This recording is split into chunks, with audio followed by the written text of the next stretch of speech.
तो शुभ समाचार में आज शुरुआत करते हैं सावधान कर देने वाली खबर से। अप्रैल की शुरुआत में ही तापमान बढ़ने लगा है। कई इलाकों में तापमान 43 डिग्री के पार पहुंच चुका है। दिल्ली, लखनऊ, भोपाल, अहमदाबाद, जयपुर और पटना में पारा 40 के पार अब जा चुका है। तापमान बढ़ने के साथ कई जगह लू के थपेड़े पड़ रहे हैं। पिछले 14 सालों में ये दूसरी बार है जब लू अप्रैल की शुरुआत में ही शुरू हो गई और इससे पहले 2022 में भी 7 अप्रैल को तापमान 40 डिग्री पहुंच गया था।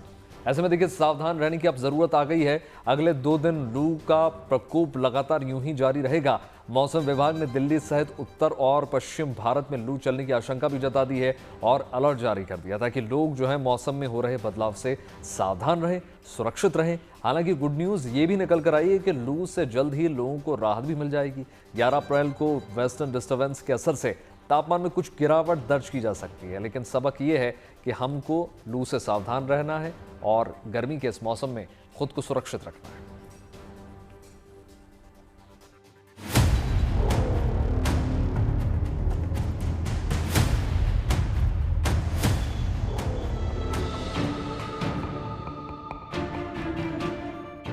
चिलचिलाती धूप, तपती धरती, तापमान में हर रोज हो रहा इजाफा। दिल्ली समेत पूरे उत्तर और पश्चिमी भारत का इन दिनों यही हाल है।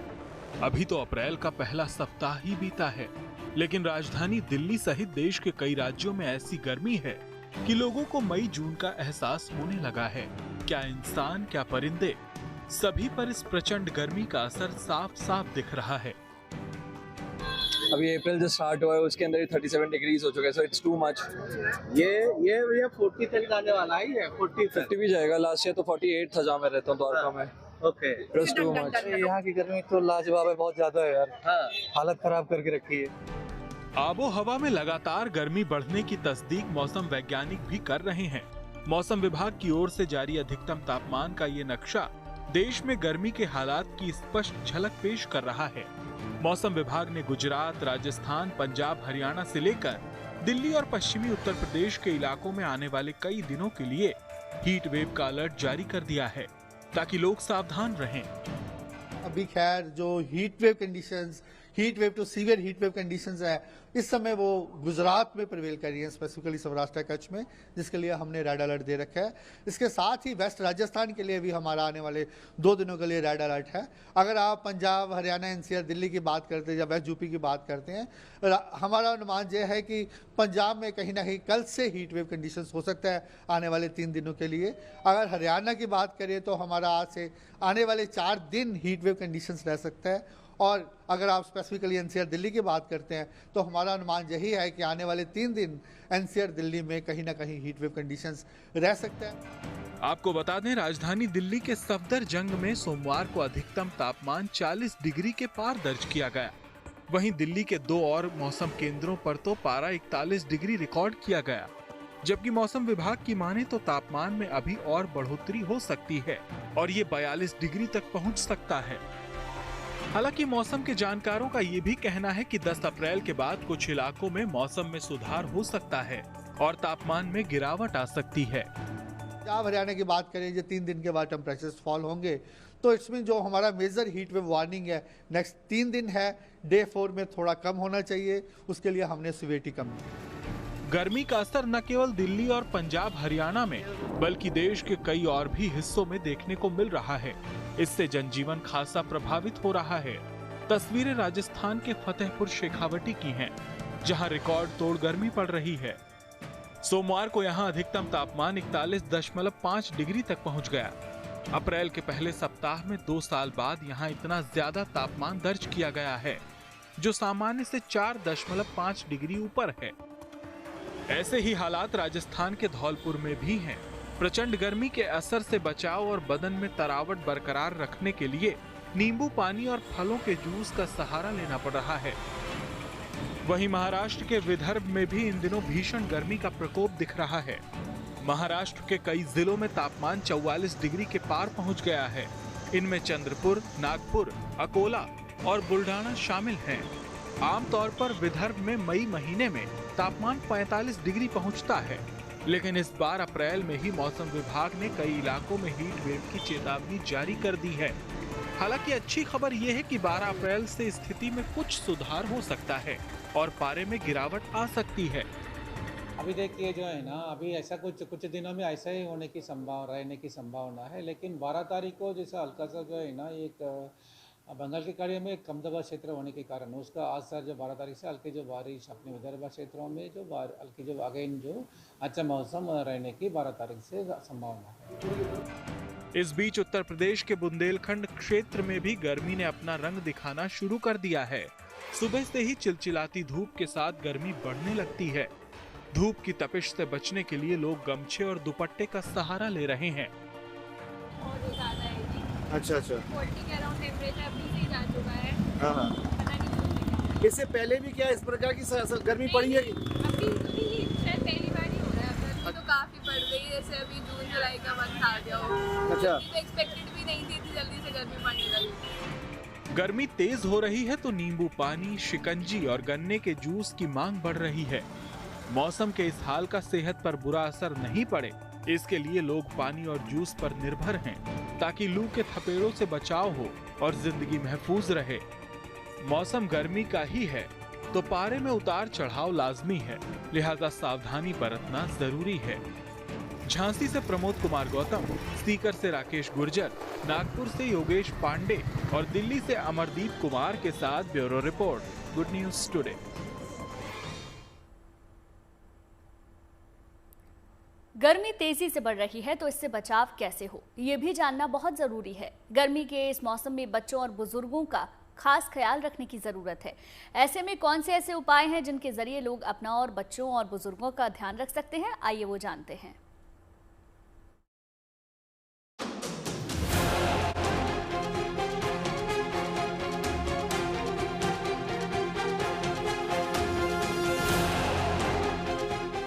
चढ़ती गर्मी का मौसम आया है तो सबसे जरूरी ये है कि लोग अपनी सेहत का खास ख्याल रखें। तीखी धूप की तपिश आपको बीमार कर सकती है, लिहाजा इस मौसम में सावधानी बरतना बेहद जरूरी है। हालात को देखते हुए नेशनल डिजास्टर मैनेजमेंट अथॉरिटी ने आम लोगों के लिए सेहत से जुड़ी एडवाइजरी जारी कर दी है और उन उपायों का सुझाव दिया है जिन पर अमल करके लोग गर्मी के दौरान सेहत की समस्याओं से बच सकते हैं। वहीं तमाम डॉक्टर भी गर्मी में सेहत की सुरक्षा के लिए जरूरी सलाह दे रहे हैं। एनडीएमए ने जो एडवाइजरी दी है उसके मुताबिक धूप में निकलने से बचना चाहिए। धूप में निकलने पर छाते, टोपी का इस्तेमाल करें। सिर और चेहरा ढककर बाहर निकलें। पर्याप्त पानी पीना चाहिए। थकान वाली गतिविधियों से बचना चाहिए। हल्के रंगों के कपड़े पहनें। घर को ठंडा रखें। सवाल है कि मौसम गर्मी का है लेकिन जीवन तो चलता रहेगा, कामकाज तो बंद नहीं हो सकते, तो आखिर गर्मी से बचने का इलाज क्या है? गर्मी का इलाज यही है, मौसमी फल खाइए, अपने को ज्यादा पानी दीजिए, शरीर को पानी दीजिए और बगैर जरूरत घर से बाहर मत निकलिए। दिन में 12 बजे से 4 बजे तक बिल्कुल मत निकलिए और गर्म कार में आके दफ्तर से मत बैठिए। एक होता है एक कार में फिनोमेना, अगर बाहर का तापमान 21 डिग्री है तो गर्म कार का टेम्परेचर 46 डिग्री हो जाता है, इससे बचिए।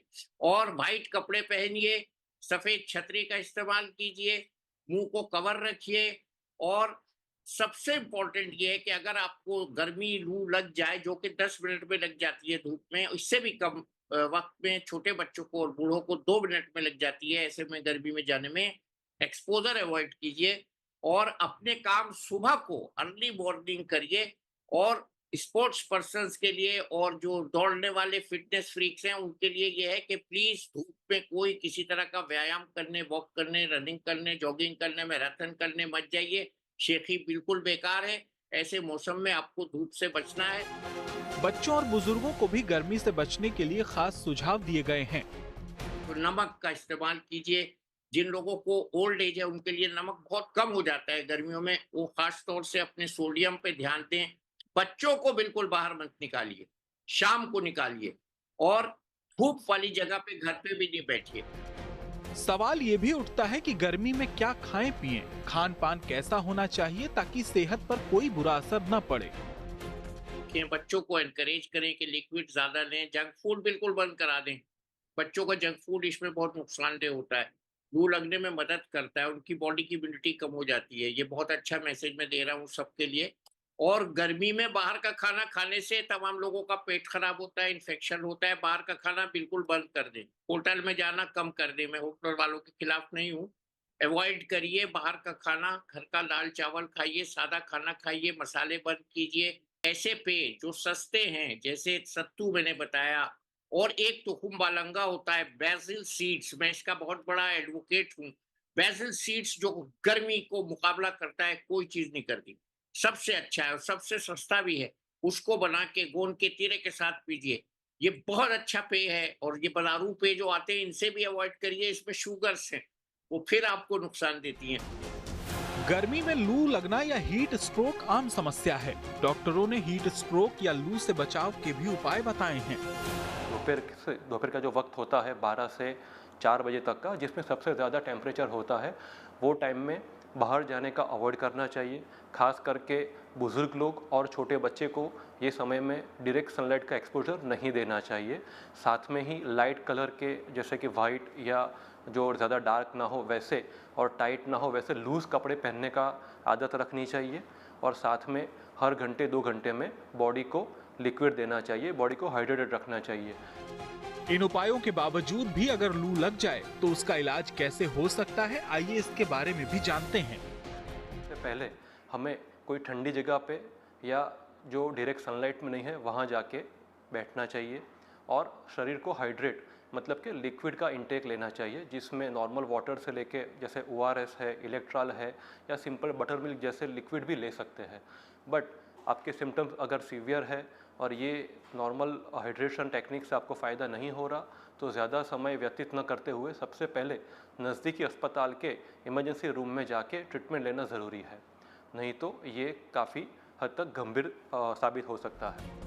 डॉक्टरों के बताए इन उपायों और सरकार की एडवाइजरी पर अमल करके गर्मी के सितम से बचाव किया जा सकता है। बहरहाल सबसे जरूरी बात यह है कि गर्मी के मामले में लापरवाही न बरतें और सतर्क रहें, क्योंकि आपकी सेहत की हिफाजत आखिरकार आपको खुद ही करनी है। Bureau report, good news today. गर्मी से बचाव के लिए आपको फिट रहना है, तंदुरुस्त रहना है, जीवन में संतुलन बना रहे, इसके लिए ज़रूरी है कि प्रकृति के सम्मान उसका किया जाए। और आंध्र प्रदेश के अल्लूरी सीताराम राजू जिले में सूर्य नमस्कार का वर्ल्ड रिकॉर्ड बनाया गया। यहाँ बड़ी संख्या में जमा लोगों ने एक ही मंच पर करीब 108 सूर्य नमस्कार करके विश्व रिकॉर्ड अपने नाम कर लिया। 21,850 आदिवासी छात्र सूर्य नमस्कार के इस विश्व रिकॉर्ड का हिस्सा बने और इस महासूर्य नमस्कार कार्यक्रम का आयोजन अराकू डिग्री कॉलेज मैदान में किया गया। अल्लूरी जिले के कलेक्टर ने इस विश्व रिकॉर्ड का अवार्ड लिया।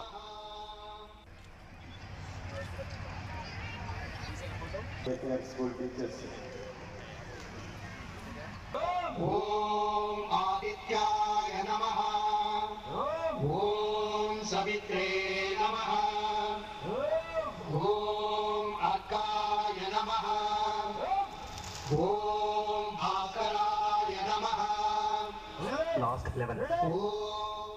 चलिए अब आपको मां वैष्णो देवी के धाम लिए चलते हैं, जहां चैत्र नवरात्र में रिकॉर्ड संख्या में श्रद्धालु माता रानी के दरबार पहुंचे और नवरात्र के बाद बड़ी संख्या में श्रद्धालु माता रानी के दर्शन पूजन के लिए लगातार पहुंच रहे हैं।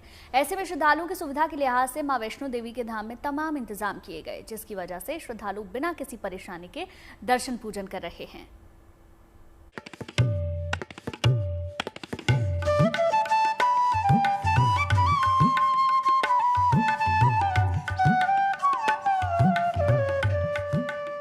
त्रिकुटा पर्वत पर मां वैष्णो देवी का ये पवित्र धाम लाखों करोड़ों श्रद्धालुओं की आस्था का प्रमुख केंद्र है।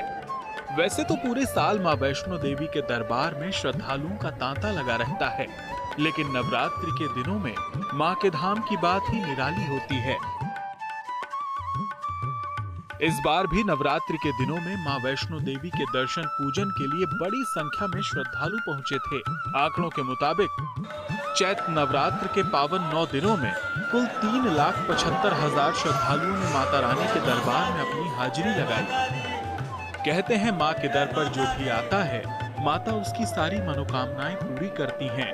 मां अपने भक्तों की सारी मुरादें पूरी करती हैं। दूसरी बार आ रहे हैं और तो जो हमारे लिए बहुत सौभाग्य की बात है, जो देवी माता के दर्शन करेंगे हम आज बहुत खुश होंगे। हम ये संदेश देना चाहते हैं कि एक बार जो नहीं भी आए होंगे वो भी एक बार जरूर माता के दरबार में कदम रखें, तो जो भी उनके मनोकामना कुछ भी है वो सब पूरी होगी। माता रानी की कृपा पे बनी रहेगी। माता रानी ने हमें अपने दरबार में बुलाया, बहुत खुश है हम, और पूरे हम अपने भाइयों के अपनी वाइफ के साथ आए हुए हैं यहाँ। जाहिर है मां के दरबार में श्रद्धालुओं की बड़ी संख्या में आमद को लेकर श्री माता वैष्णो देवी श्राइन बोर्ड की तरफ से तमाम इंतजाम भी किए गए हैं, जिसका लाभ चैत्र नवरात्र के बाद भी श्रद्धालुओं को मिल रहा है। यहाँ से बेहतर है, जैसे हम पहले आए थे, पहले साल आए थे, उससे यहाँ से बेहतर है। ये सुविधा जो कर रखी है बहुत ही बेहतर कर रखी है। जो हमने पहले देखा था भीड़ भड़का धक्का मुक्की वो नहीं है, ये बहुत ही अच्छा प्रबंध किया है इन्होंने, बहुत ही बढ़िया हुआ। माता रानी के दर्शन के लिए पहुंचने वाले श्रद्धालुओं की सुरक्षा का भी पूरा ख्याल रखा गया है। मसलन यात्रा मार्ग पर निगरानी के लिए 600 सीसीटीवी भी लगाए गए हैं। वैष्णो देवी श्राइन बोर्ड द्वारा अभी हाल ही में थोड़े दिन पहले ये बनाया गया है, क्योंकि यहाँ पर बाहर अगर देखा जाए तो धूप में बारिश में श्रद्धालुओं को खड़े रहना पड़ता था, लेकिन अभी यहाँ पर काफ़ी सारी क्यूज बनाई गई हैं जिसमें पंखे लगे हुए हैं, सारे अरेंजमेंट्स किए गए हैं, श्रद्धालुओं को किसी तरह की यहाँ पर परेशानी का सामना ना करना पड़े। भले ही नवरात्रि संपन्न हो चुकी है, लेकिन माता रानी के भक्तों के उत्साह में कोई कमी नहीं है। यहाँ रोजाना बड़ी संख्या में श्रद्धालु आदि शक्ति जगत जननी माँ वैष्णो देवी के दर्शन पूजन के लिए पहुँच रहे हैं। कटरा से गौरव पराशर के साथ bureau report, good news today. और आइए आपको लेकर चलते हैं मध्य प्रदेश के राजगढ़ के खिचलीपुर, यहाँ पर गंगा नदी का तट पर आस्था का जनसैलाब देखने को मिल रहा है। गंगा नदी के तट पर मेले का आयोजन किया गया, जहां भारी संख्या में श्रद्धालु पहुंच रहे हैं। इस बीच धर्मराज दशमी सर्वार्थ सिद्ध युग में द्वितीय अमृत स्नान में हजारों श्रद्धालुओं ने आस्था की पवित्र डुबकी लगाई और श्रद्धालुओं ने विष्णु महायज्ञ मंडप की परिक्रमा भी की। इस मेले की खास बात देखिए ये है कि इसका आयोजन जो है प्रयागराज के कुंभ मेले की तर्ज पर किया गया है और सनातनी मेले यज्ञ के दौरान 3 अमृत स्नान के आयोजन इसमें होंगे, जिसमें पहला स्नान 27 मार्च को हुआ, दूसरा 7 अप्रैल को हुआ और अब तीसरा स्नान 14 अप्रैल को होगा।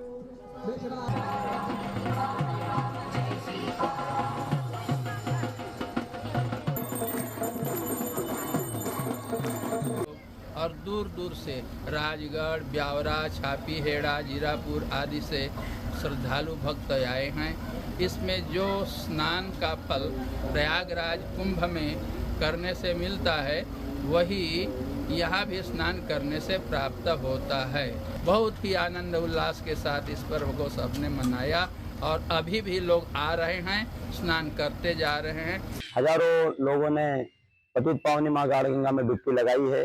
परम पूज्य गुरुदेव के द्वारा कई तीर्थों के जल को वहाँ आमंत्रित किया, अभिमंत्रित किया और वहाँ पर हजारों श्रद्धालुओं ने आज डुबकियां लगाई। बहुत संख्या में मातृशक्ति भी थी, पुरुष वर्ग भी थे और कुंभ की तर्ज पर ऐसा दिव्य और भव्य अमृत स्नान खिलचीपुर में आज हुआ है।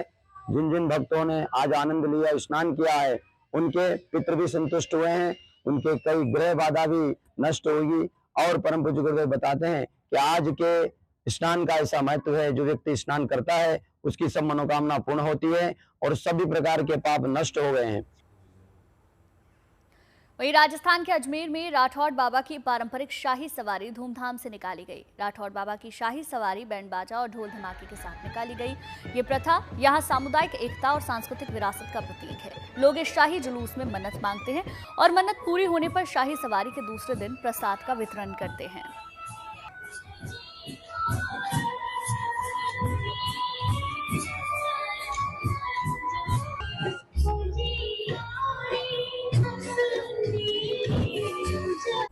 और अब बात चार धाम यात्रा की करते हैं। 30 अप्रैल से शुरू होने जा रही इस पावन और पवित्र यात्रा की तैयारियां अब आखिरी चरण में पहुंच गई हैं। यात्रा के लिए अब तक 13 लाख से ज्यादा श्रद्धालुओं ने रजिस्ट्रेशन कराया है। जल्द ही अब ऑफलाइन रजिस्ट्रेशन की व्यवस्था भी शुरू हो जाएगी। इस रिपोर्ट में देखिए चार धाम यात्रा को लेकर क्या खास तैयारियां की गई हैं।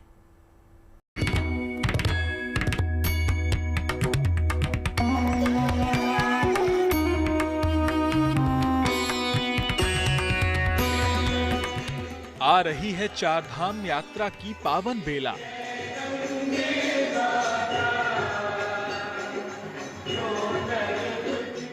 खुलेंगे चारों धाम, भक्तों का लगेगा मेला। देवभूमि उत्तराखंड में चार धाम यात्रा का काउंटडाउन शुरू हो चुका है। इस पावन पवित्र यात्रा की तैयारियां अब अपने अंतिम चरण में पहुंच गई हैं। माना जा रहा है कि इस धार्मिक यात्रा में इस बार रिकॉर्ड संख्या में श्रद्धालु पहुंचेंगे। ऐसे में श्रद्धालुओं की सुविधा को ध्यान में रखते हुए शासन और प्रशासन की ओर से तमाम इंतजाम किए जा रहे हैं।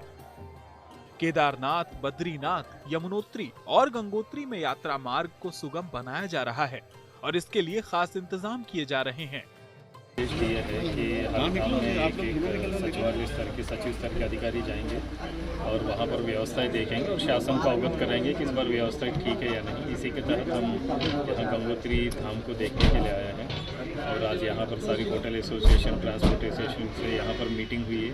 अभी रास्ते में हम व्यवस्थाएँ देखते हुए जाएंगे और वहाँ पर तीर्थ पुरोहितों से भी हम गंगोत्री में बैठक करेंगे और जो भी समस्या आएगी वो हम शासन को अवगत कराएंगे। वैसे तो साल दर साल इस पावन पवित्र यात्रा में श्रद्धालुओं का आंकड़ा बढ़ता रहता है, लेकिन इस बार अभी तक चार धाम यात्रा के लिए रिकॉर्ड श्रद्धालुओं ने रजिस्ट्रेशन कराया है। एक रिपोर्ट के मुताबिक चार धाम यात्रा के लिए अब तक 13 लाख से ज्यादा श्रद्धालुओं ने पंजीकरण कराया है, जिसमें सबसे अधिक केदारनाथ धाम के लिए 4,50,000 श्रद्धालुओं ने रजिस्ट्रेशन कराया है, जबकि बद्रीनाथ धाम के लिए 4,05,000 श्रद्धालुओं ने अपना पंजीकरण कराया है। वहीं गंगोत्री धाम के लिए 2,46,243, जबकि यमुनोत्री धाम के लिए 2,36,489 श्रद्धालु रजिस्ट्रेशन करा चुके हैं। इस बार चार धाम यात्रा के लिए 60% ऑनलाइन और 40% ऑफलाइन रजिस्ट्रेशन कराया जाना है।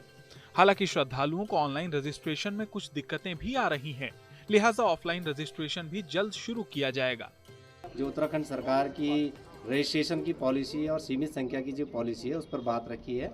अभी गवर्नमेंट ने है जो संख्या निर्धारण वो ऑफिशियली तो नहीं किए, लेकिन ऑनलाइन पोर्टल अभी यमुनोत्री धाम का फुल हो चुका है 8 मई से लेकर 20 मई तक। अब ऑनलाइन फुल होने के कारण जो यात्री गंगोत्री आना चाहता है, केदारनाथ, बद्रीनाथ चारों धाम के दर्शन करना चाहता है, उसको स्लॉट फुल होने के कारण वो बुकिंग नहीं कर पा रहे। अहम बात यह भी है कि चार धाम यात्रा का मार्ग उत्तराखंड के दुर्गम इलाकों से होकर गुजरता है। ऐसे में श्रद्धालुओं को यात्रा के दौरान सावधानी बरतनी भी बेहद जरूरी है। मसलन यात्रा के दौरान जरूरी और ऊनी कपड़ों को साथ में रखें। बुजुर्ग यात्रियों को यात्रा के दौरान जरूरी दवाइयां अपने साथ रखनी चाहिए। चढ़ाई वाले रास्तों पर थोड़ी थोड़ी देर में कुछ खाते पीते रहना चाहिए। किसी भी आपातकालीन स्थिति में तत्काल स्थानीय प्रशासन को सूचित करें। जाहिर है चार धाम यात्रा शुरू होने में अब महज कुछ ही दिन बाकी हैं। ऐसे में भक्तों का जोश और उत्साह भी बढ़ने लगा है, क्योंकि 30 अप्रैल को अक्षय तृतीया के शुभ अवसर पर यमुनोत्री धाम के कपाट खुलेंगे। इसके साथ ही इसी दिन गंगोत्री धाम में भी यात्रा शुरू हो जाएगी, जबकि 2 मई को केदारनाथ धाम के कपाट खोले जाएंगे और आखिर में 4 मई को बद्रीनाथ धाम में भक्त दर्शन पूजन कर सकेंगे। कुल मिलाकर देवभूमि उत्तराखंड में चार धाम यात्रा की तैयारियां लगभग पूरी हो गई हैं और अब तीर्थ यात्रियों को बेसब्री से उस शुभ घड़ी का इंतजार है जब चारों धामों के कपाट खुलेंगे और दर्शन पूजन कर भक्तों की पवित्र चार धाम यात्रा सफल होगी। उत्तरकाशी से ओंकार बहुगुणा के साथ bureau report, good news today. और आइए आपको लिए चलते हैं दक्षिण कश्मीर के कोकरनाग इलाके में, जहां ट्यूलिप बैंक बनाने पर लगातार काम किया जा रहा है। दरअसल श्रीनगर में ट्यूलिप गार्डन की बढ़ती लोकप्रियता के बाद अब घाटी में दूसरी जगहों पर भी ट्यूलिप की खेती को लेकर रिसर्च किया जा रहा है, ताकि ट्यूलिप उगाने के मामले में देश आत्मनिर्भर बन सके। इसके लिए नेदरलैंड्स और बेल्जियम जैसे दूसरे देशों पर निर्भर रहना ना पड़े।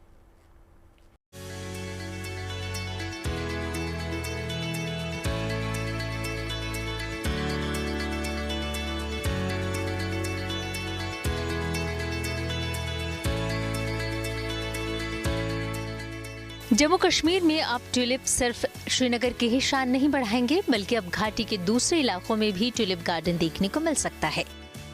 वैसे ही जैसे ये छोटा सा ट्यूलिप गार्डन तैयार हुआ है दक्षिण कश्मीर के कोकरनाग में।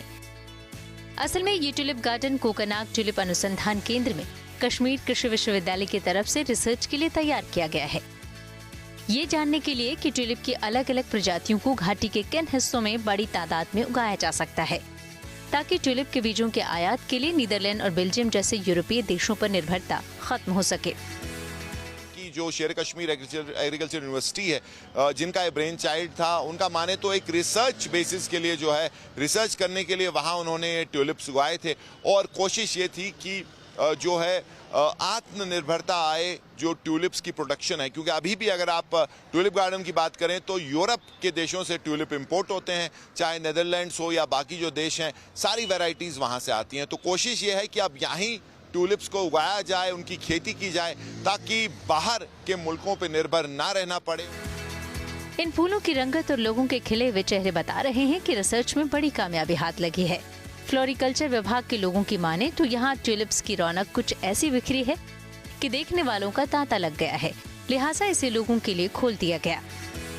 हमारा जो मेन मकसद यहाँ पर है वो ट्यूलिप मल्टीप्लिकेशन है और इंशाल्लाह इस वक्त हमने यहाँ पर ये 5 कनाल में मुख्तलिफ वैरायटीज़ लगाए हैं और ये एक एक्सपेरिमेंटल ट्रायल था, क्योंकि यहाँ की जो टोपोग्राफी है वो इसके मुवाफिक है। आप जो ये देख रहे हैं, अब जो जितने भी यहाँ पर ट्यूलिप वैरायटीज़ है, हमें यहाँ हम इसकी रिसर्च तहकीकात कर रहे हैं। अभी तो हमारी अनएक्सपेक्टेड था कि यहाँ लोग आएंगे, क्योंकि मैं ये कह रहा हूँ कि हमारा ये एक रिसर्च ट्रायल थी यहाँ पर और हम यही देख रहे थे कि हमें यहाँ पर कौन कौन सी वैरायटी उगानी है।